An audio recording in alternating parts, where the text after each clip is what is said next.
And I'm behind the Big Four of communication theories. Right, in today's topic, we're going to delve into theories of media and society.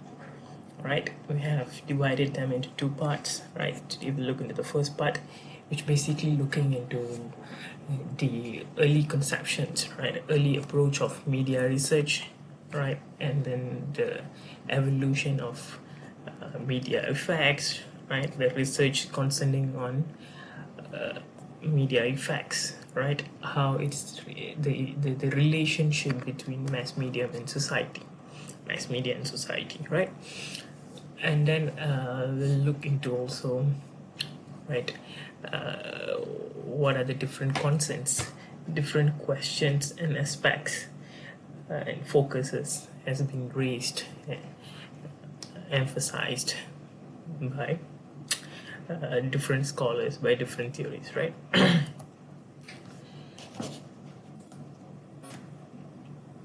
Right. So when we speak about media effect, right, what we are trying to define, right, what we are trying to identify, speak about when we speak about media effect, right, mass media, right, as we have seen before, right, if you have been exposed to introduction to mass communication, for instance, right, mass medium is basically any form of medium, right, could be television, newspapers, magazine, radio, social media, with the invention of internet and so on, right, that could communicate with large group of audience, large number of people,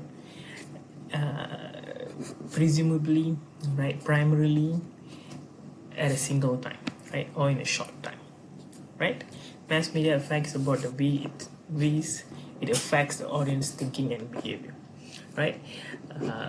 Most of the research, early research, right, assumes and believes that media has a direct influence, right, or almost a total control over the thinking pattern and behavior of an individual in society, right.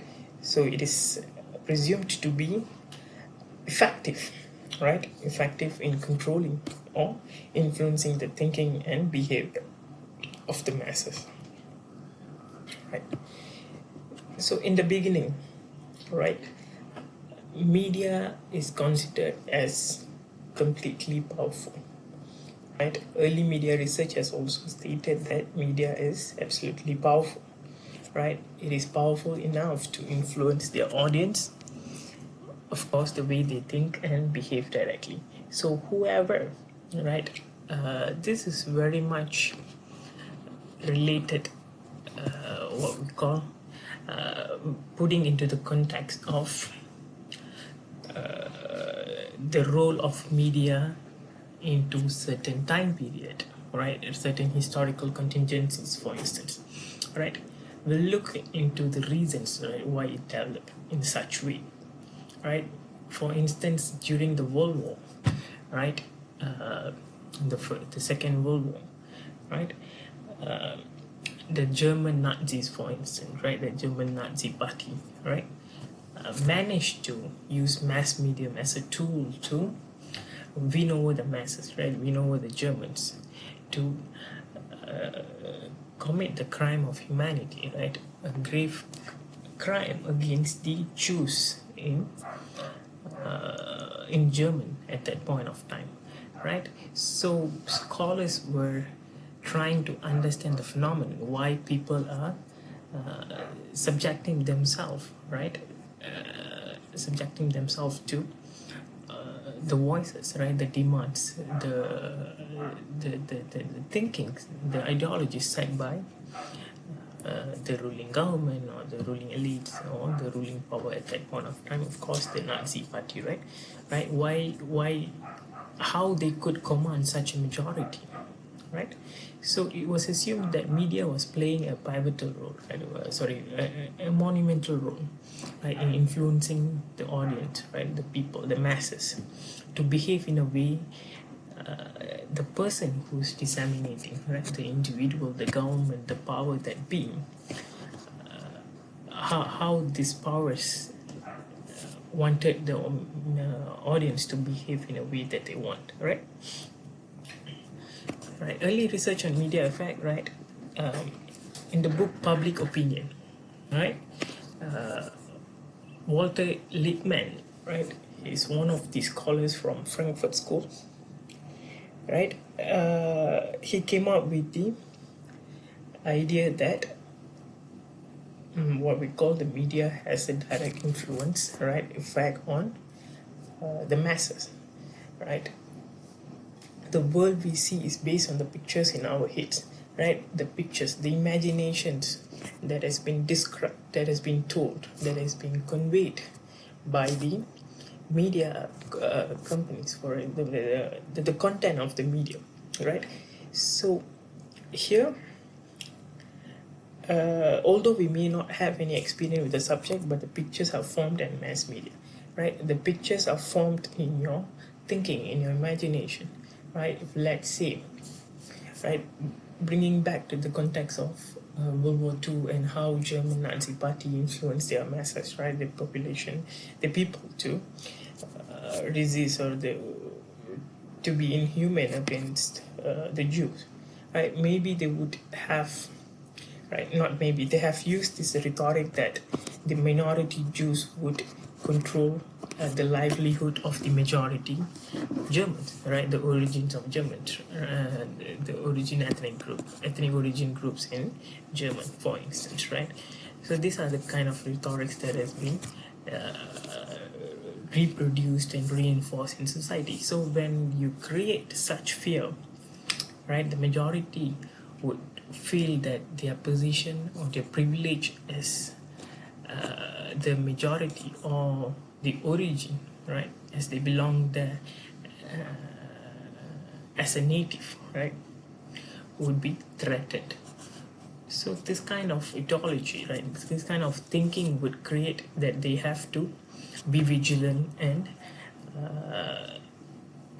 resist any form of influence that Jews are building in the land of Germany, for instance, right? This kind of pictures, right? It's imagine you're creating an unfounded threat into the minds of the masses, right? So this is why the media is considered to be powerful, because it has the capability, right, to induce a thinking that was not existing prior to that event, right? So media has those credibility, the capacity to do such thing, right? And then came in the hypodermic needle, right? This basically, right, hypodermic needle or bullet theory, right? Magic bullet theory, we can call it magic bullet theory, right? It implied that mass media had a direct, immediate, and powerful effect on its audience, right? It's presumed to have had to have a powerful influence on behavior change, and it was originated from Harold Laswell. All right, so these are the period, the times that the media was extensively, right, and extensively used by by the state, right, to recruit, right, to conscribe what you call soldiers, army, right, soldiers for the military, to wage war against the enemy state, for instance, right, and also to commit crime against fellow civilians, right. For instance, of course, the classic examples of Jews in Germany, for instance, right. Individuals were buying the ideas that has been promoted, that has been sold by the state to buy the ideology of the state, for instance, right. So suggest that mass media could influence a very large group of people directly and uniformly by shooting or injecting, right. It's like right, it's like you have a needle, right, normally a syringe or something, right. If you want to put in a medicine, you want to inject a medicine, for instance, right, you just put it into the vein of the patient and so on, right. So similarly, right, the concept is very much similar. assuming that the media is injecting using a syringe full of ideas of the producer of the content right into your mind, and you behave in as much as the content, the what do you call, the creator, the sender, as the sender wants it to be, right? By shooting or injecting appropriate messages designed to trigger a desired response, right? Sender wants you to behave. Okay, if the sender wants you to be interested on K-pop, for instance, right? So they take the syringe using the media, right, injecting right into your mind, and each and every individual in the society that receives your content will be interested, will develop an interest over K-pop music, for instance, K-pop entertainment, for instance, right? That is the idea of what you call hypodermic needle, right? A powerful and direct flow of information from the sender to the receiver, right? As I told you, right? So let's say this here is the sender and using mass media to send messages to the medium, right? So it is all these individuals will behave as the sender wants, right? And again, it assumes, right, all the receivers, right, all the mass audiences are passive, which means they receive everything as it is. They wouldn't negotiate, they wouldn't contest with the idea. There are no negotiation with the idea disseminated by the sender and so on, which means whatever you say, if it's assuming like whatever I say, you will believe, you will buy into that, right? But the question is, would it fair to regard, right? Or is it fair to assume everybody would receive a message as the sender wants without any forms of contest, right? Without contesting the ideas, right? Assumption and statement, right? Population, passive audience, right? Unable to must escape media's influence. These are the assumptions, right? Right, as I told you, right? The fast rise and popularization of radio and TV, right? It became very much popular when it was first invented, and after that it became a mass medium, right? First it was radio, replacing the popularity of the newspaper, and then television came in, becoming a household items, right? These both were used heavily for advertising and propaganda, for instance, right? When we speak about the idea, right, it could be advertising in the sense that reinforcing gender stereotypes, ethnic stereotypes through films and so on, right? This all became a question to be researched about, for instance, right? These are examples, right? Hitler's, as I told you, Hitler's monopolization during World War II, right? And Orson Welles' War of the World radio broadcast, namely penny broadcast, right? You are trying to create an environment where you feel threatened so that you would fight against a common enemy, for instance, right? Right, these are examples during that period, right? Radio play terrifies nation, right? You like what we call now the fake news, fake messages being disseminated through WhatsApp, for instance, right? It most of the time, right, the messages might be false, right, might be fake, but people goes on might be panicking over the news they received over this WhatsApp messages and so on, right?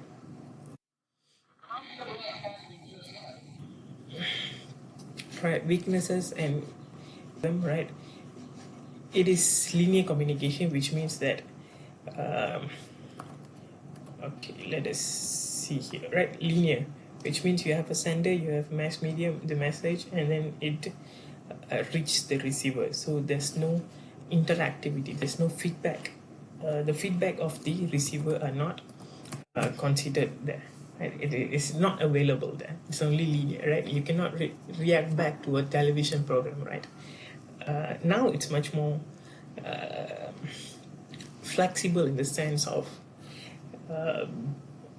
interacting in the sense that you can tweet certain comment, right? You can put down your comments on Facebook links and so on, right? Sometimes they have live polls and so on, right? So now it's much more easier, right? It is not it is not as easy as it is today, right? Audience is passive is also criticism, right? Assuming that all are passive would take everything as it is, right? Might not have direct influence as described, right? These are all criticism,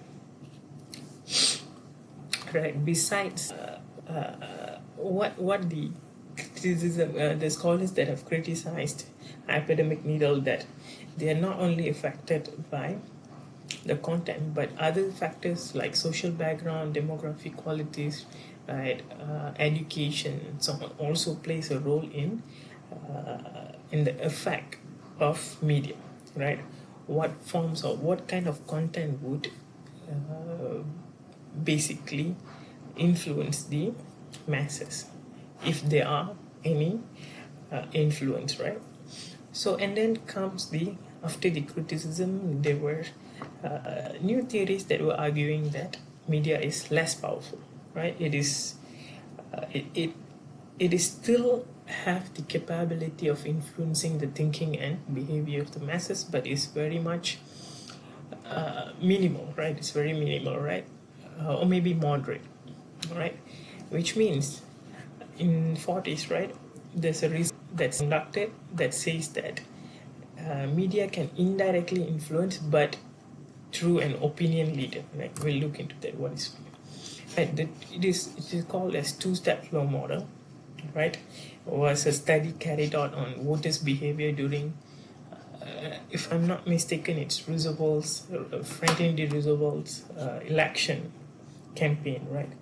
So Lazarfam conducted this media effects on election results, and in this book, The People's Choice, he was trying to find out, right, what or how the voter makes up their mind in a presidential campaign, right? So interesting, the finding says that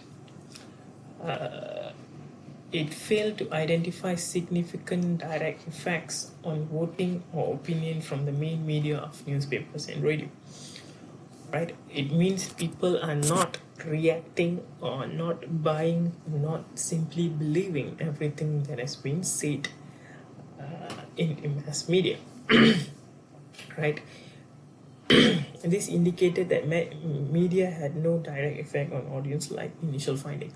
Right? Totally contradict with the initial findings of direct influence of media. Right? So what was the findings? Right? So it says that this opinion leaders, right? This group of opinion leaders are the one who would collect, interpret, and diffuse the meaning of media messages to less active media consumers, right? When we speak about mass media, it also comes to question of accessibility, right? Whether everyone would be able to access to a mass media, television, radio, right? Right. So here, the opinion leaders, right? It could be your family members, the head of your family, for instance, right? Or it could be your siblings, right? Or maybe religious institution, right? Maybe a priest, maybe an imam, right? And so on. Or it could be your in education someone, right? Someone you value. It could be your professors, could be your VC, right? Or someone, a community leader, for instance, right? Right. These are the opinion leaders in the society or in the community or in an institution that you are visiting, right? They are the one responsible, right, or plays a major role in interpreting the messages, interpreting the messages and sending it out to the media consumers, the masses, right? So here there's a middle person who plays a role in interpreting the message according to their understanding. So that would be disseminated to the masses, right? It undermined the widespread assumptions at the time that mass media operated according to the stimulus report, right? The invention or the introduction of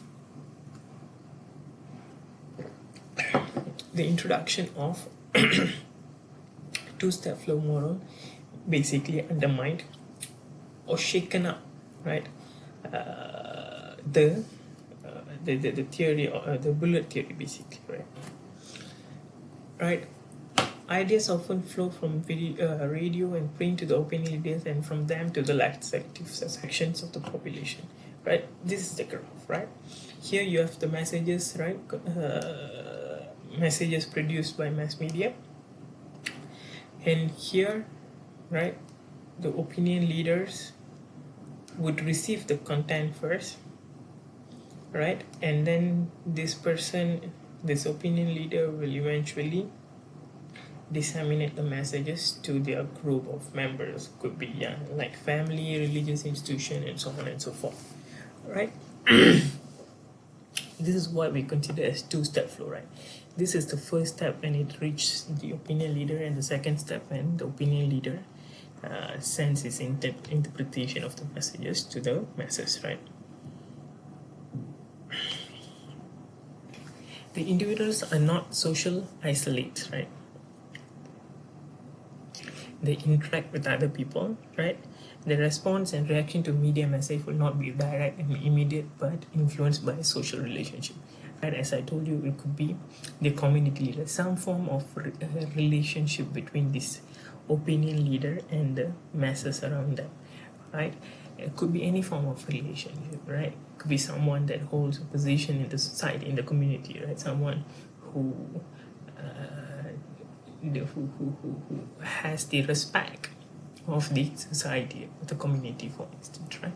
People receive information from opinion leader through interpersonal communication rather than directly from media, right? It is from your interpersonal communication. So rather than coming from a mass-mediated communication, right?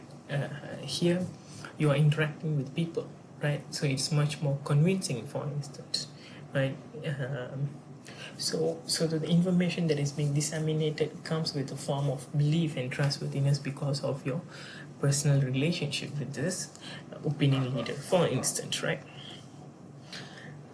Right, one of reception and intention, another of response in the form of acceptance, rejection, influence, or information, right? Individuals are not all equal in the face of media campaigns, but have different roles in the communication process, which can be divided into those who are active in receiving and passing on ideas from the media, and those who mainly rely on other personal contacts as their guides. Right? Not everyone would not everyone would have an access to mass media. One, second, not everybody will be trusting, right, whatever that is being said by media, for instance, right? And not everyone would discuss their messages that they have received through media with others in the society, for instance. So here, the opinion leaders plays that role in diffusing those messages, right? Right. More use of the mass media, right? Maybe this person has an access to the mass media, right? Maybe this is the person who has an inclination, right, on this political party, for instance, right? So the role of this opinion leader is to bring back the ideas of the political party or the presidential candidate to the masses, right? So they play as a bridge between the candidate and the masses, for instance, right? Sociable, charismatic, right? Self-perception as influential on others, having an attributable source as source and guide, right? So these are the criteria that might have already been developed by opinion leaders, so that would ensure that their interpretation, their coming from them would be, information coming from them would be trustworthy enough for the masses to believe, right?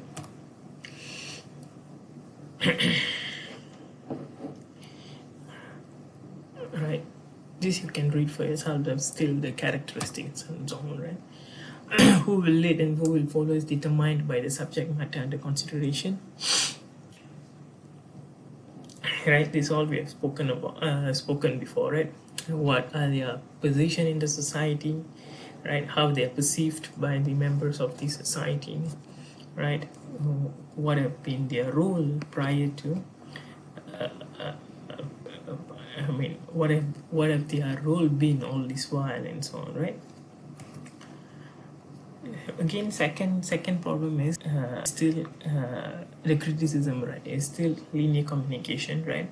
The feedback of the masses are not the channel for feedbacks are not available in linear communication, right? It's again saying that most audience is considered as passive, right? Even though there's a breach, there's someone called as an opinion leader, doesn't mean that all the audience will be passive enough to believe everything that has been said by the opinion leader, right?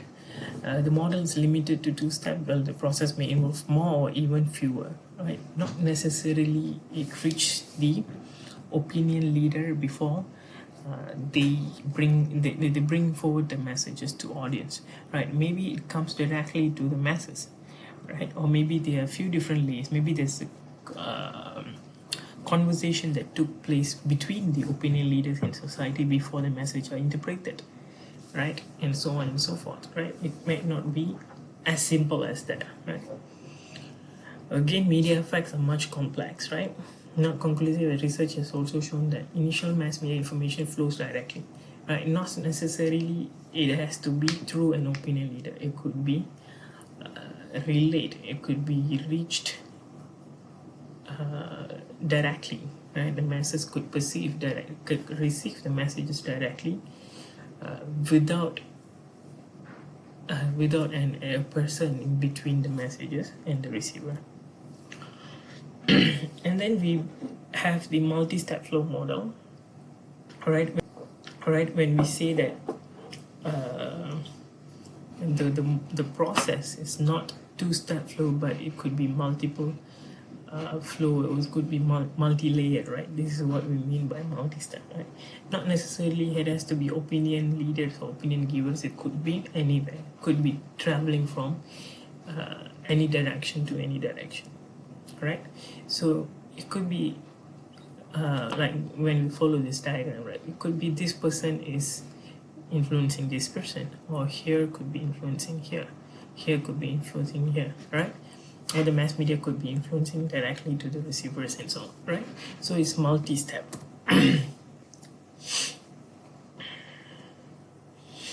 Right, reject the idea of two-step flow model and indicate that information usually disseminated from media normally moves in multiple directions. Right, as the same media message is received by different people, they will pass on the information to others with their own interpretation. Right.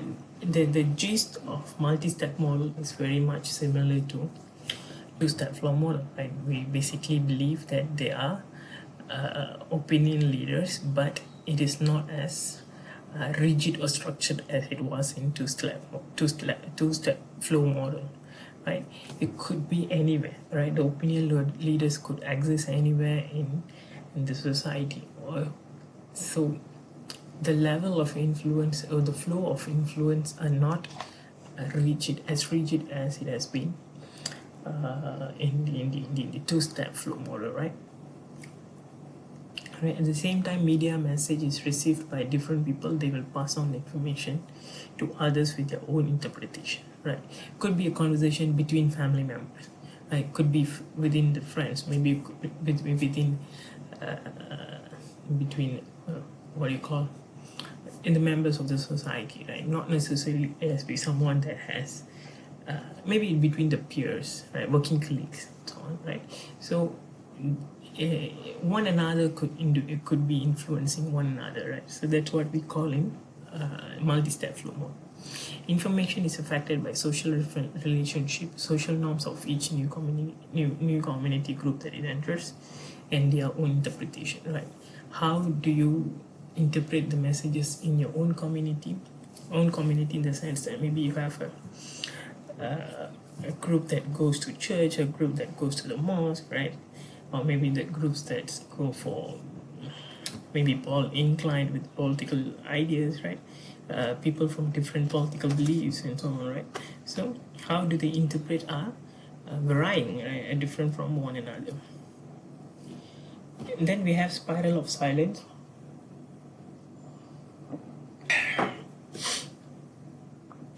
Right, derived from a larger theory of public opinion developed and tested by Elizabeth over a number of years. Right? Basically, it says that the media has powerful effect, right? The media have powerful effects on public opinion, but the effects have been underestimated or undetected in the past because of limitation in the research. Right, basically saying that although individuals may have different opinions, right, or opinions influenced by the mass media, but the tendency to remain silent, right, to not to speak, right, remaining silent, right, so that they would be able to continue their association, right, their acquaintance with the group is maintained, right, so that they are not isolated from or rejected from the group or from the family, for instance. Right, it's concerned with the interplay between four elements: mass communication, interpersonal communication, and social relation. The individual expression of opinion, perception which individuals have of the surrounding climate of opinion and social environment. Right, it is very much interlinked between social and psychological thinking, right, in which basically your personal opinion, right, your reservation or your not to say fervor, your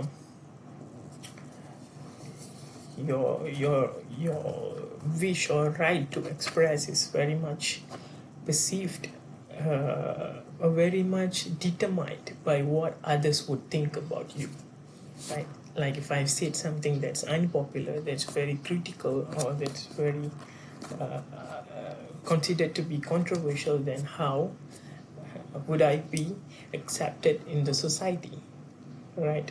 Would I be chastised? Would I be discriminated, right? Would I be, like now in the age of digital age, right now in the digital age, right, if you have said something that may be unpopular, right, may be very considered to be controversial, right, the possibilities and immediacy of being trolled, for instance, right, being vindicated,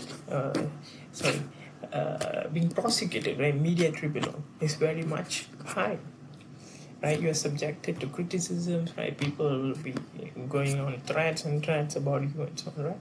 So that's how your personal opinions are influence to speak, whether you want to speak up or not, right? Mass communication, interpersonal communication, climate of opinion, and individual expression of opinion. These four elements plays a role in deciding whether you want to have an opinion or not, or whether to express your opinion or not.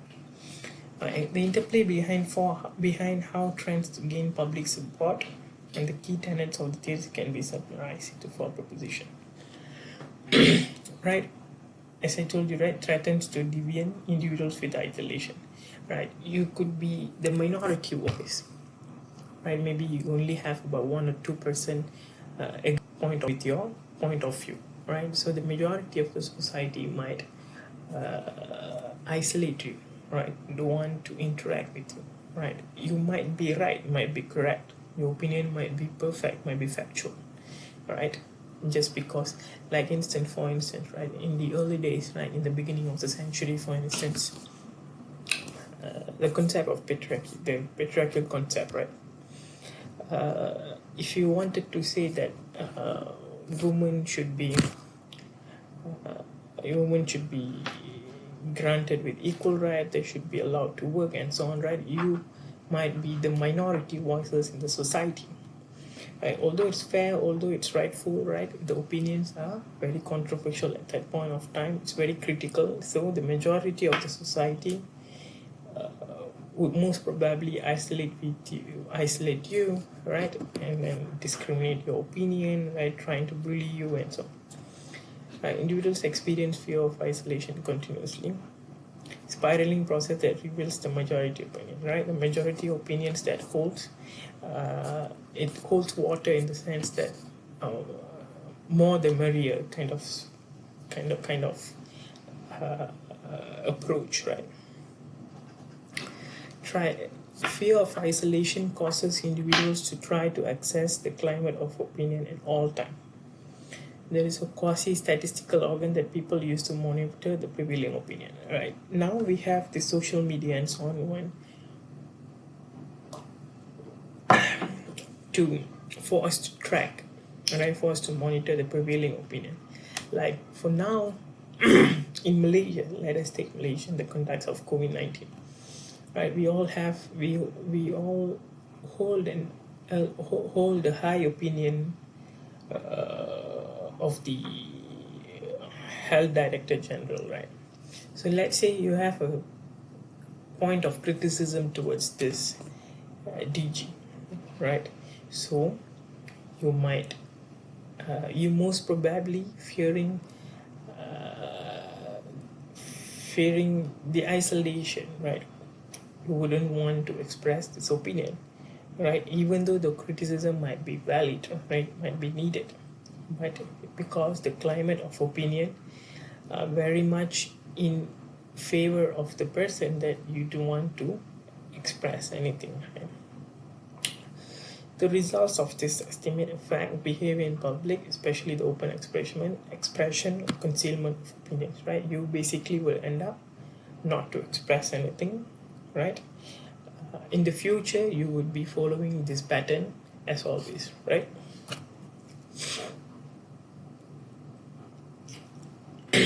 Right. These are the constraints, right? These are the effects when you are following.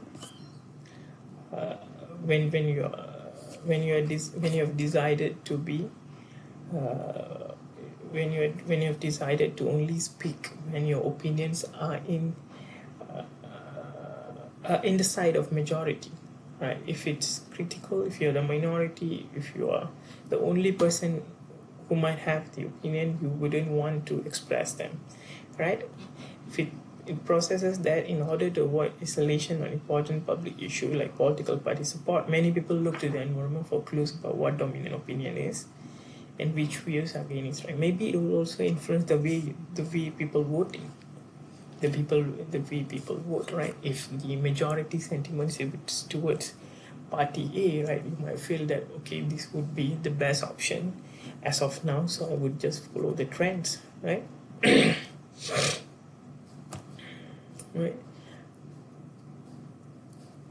Right. So the more individuals perceive these tendencies, right, there's the tendency of the one to speak up and the other to be silent starts off a spiraling process which increasingly establishes one's opinion as the prevailing one, right?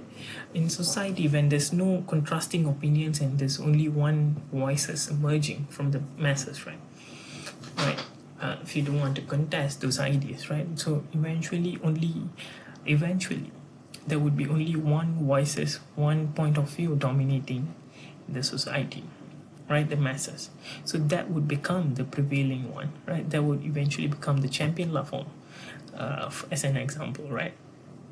Like let us look at the example of GST. Right? When it was first implemented, there were a lot of public criticism, right? There were a lot of criticism against GST. Maybe you have a positive idea of implementing GST, right? If you're not expressing that, if you're not supporting them with evidences, right, articulative arguments and so on, right? The only opinion that would be emerging from the masses is that that GST is bad for the masses, right? But of course, it was later implemented and it was withdrawn and so on and so forth, right? Basic model of the spiral of silence. Right, the perception of the dominant climate of opinion. What is the prevailing majority view? Right, this is very much familiar and what you call, it's the norm in almost in every society, right? We tend to follow what the majority's opinion, so that we don't want to, right? You don't want to have any conflict of opinions and so on, right? So that's what happens, right? Just following silently with the majority.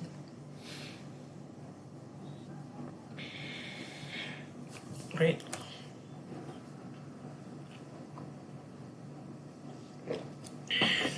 This is the example of spiral of silence, right? Right, from here it began to emerge as the dominant voices, right?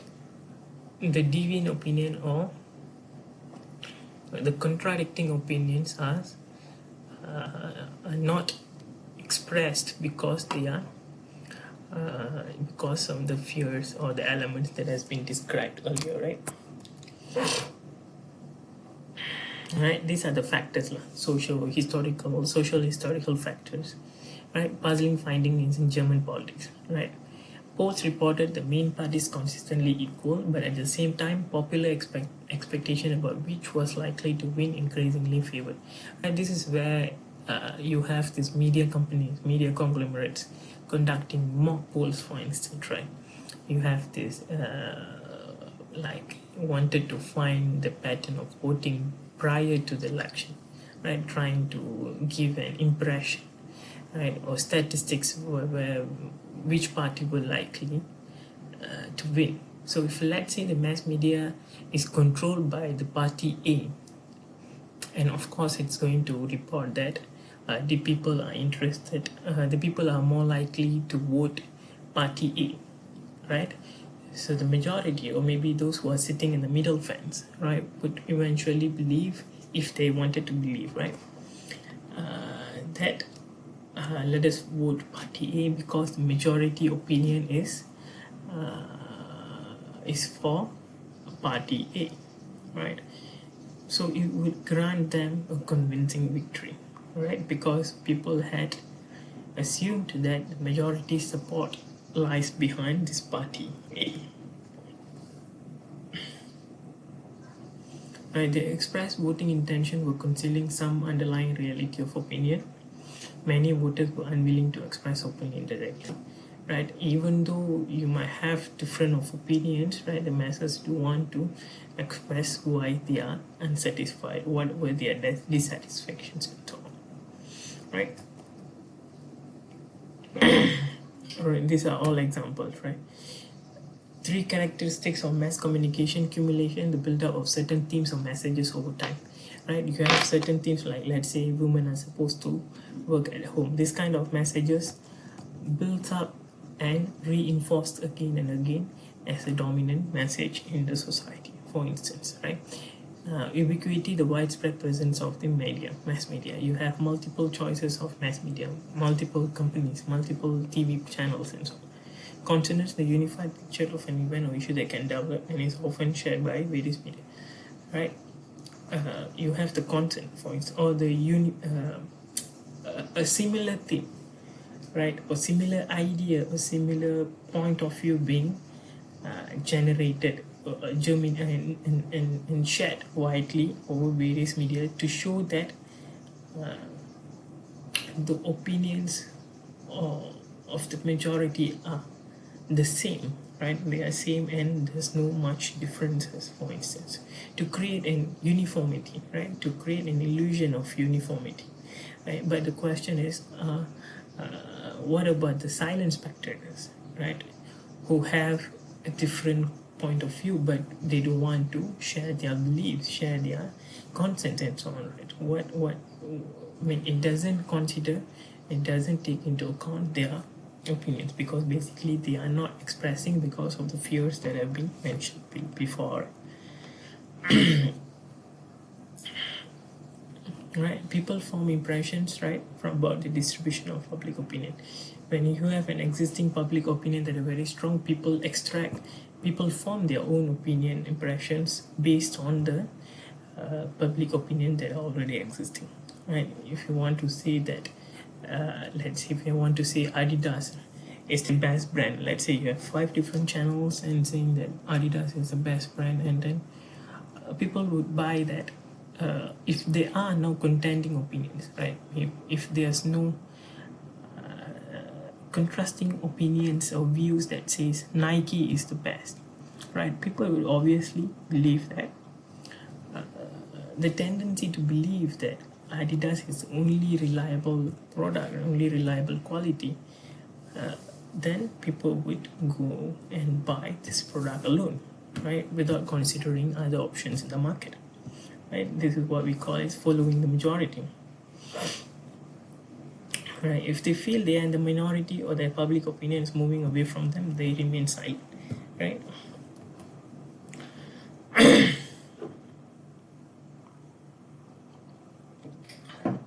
Let's say 5 different people have these contrasting views, but all these 5 decided to stay silent just because of none of the contrasting views are emerging from the society, right? So only the dominant views will be prevailing in the society, right? Shape impressions about which opinions are dominant, shape impressions about which opinions are in the increase, shape impressions about which opinion one can utter in public without being isolated. These three impact, right, are the mass media effects in the spiral of silence, right? As macro and micro level explanatory power, dynamic, the model is very dynamic, right? It changes, right? It adapts to new findings, new situations, and so on, various situations. Raises important question concerning the role and responsibility of news media, right? As overly pessimistic views of media influence and average people, right, ignores other simple explanation of silencing, right, like self-censorship, the control of the state using the law enforcement, for instance. Like we have in Malaysia, we had ISA, for instance, Internal Security Act, right, was used to silence the critics, right? They are not, they have not voluntarily silent, they have not voluntarily what do you call, kept quiet, but they were silenced by using the law enforcement, tried by using ISA, for instance. Now we still have a lot of what do you call, laws and political and economical control over this mass media, for instance, or the critics in society. Ignore possible demographic and cultural differences in silencing effect. Yeah, like I say, the media ownership, right? How media ownership, right? Let's say I control a medium, right? TV3 belongs to me, right? So I wouldn't want my staff, right? I wouldn't want my company to write bad things about me, right? I've committed crime, might have committed corruption, and so on, right? So this kind of various factors have been evaded, and the entire responsibility or entire focus has been targeted into the individual perspective alone, right? Discounts power of community to counteract the silencing effect, right? So since we have seen all this, and the last week we have gone through about paradigms and so on, right? This would be your theoretical, sorry, this would be your tutorial questions, right? Prepare a page or two about this question, right? We'll discuss in the tutorial, right? That's all. Thank you.